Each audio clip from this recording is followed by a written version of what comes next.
So just wrapped up a great morning here on Toledo Bend, caught a bunch of fish, and this is what caught majority of them right here. The good old Carolina rig, the ball and chain, as you know, maybe some of the old timers call it.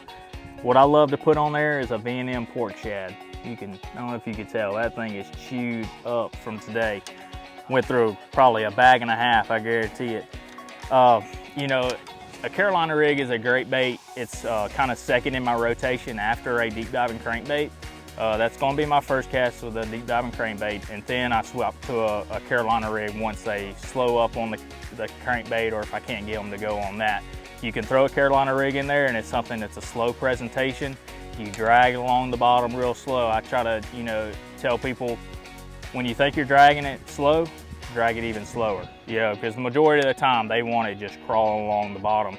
But I love a 3/4 ounce. That's an epic tungsten weight right there.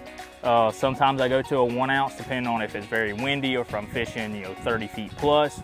But majority of the time I'm fishing 15 to 25, and as long as the wind isn't howling, 3/4 ounce gets the job done. You attach it to a swivel.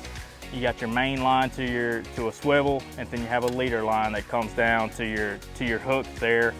I like an owner all-purpose worm hook or an all-purpose soft bait hook. I kind of swap back and forth depending on if I'm in timber or if I'm not. One's a little more weedless in my opinion, but the V M Pork Shad is a great bait for a Carolina rig here on Toledo Bend, Sam Rayburn, anywhere honestly.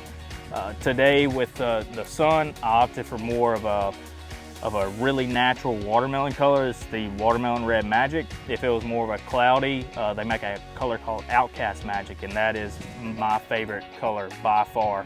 This is the Lew's Custom Light Carolina rig rod. It's a 7/6 medium heavy, which is perfect. You don't want anything too heavy, because if it's too heavy, your hook set, you can pull it out of their mouth a lot of times with that weight, you know, distribution being in front of the bait like that. So I like one more of a medium heavy, more of a kind of a parabolic bend type to allow me to get better hookups. The reel setups, I love the Lew's Pro TI. And this is 18-pound Sunline FC Sniper as my line. So this is a great way to catch a lot of bass on Toledo Bend in the summertime, year round really, but especially in the summertime when those fish are related to the bottom, related to certain types of structure, getting in that cooler water, you know, with the summertime heat. So check it out. Make sure you're throwing a Carolina rig when you come to Toledo Bend this summer.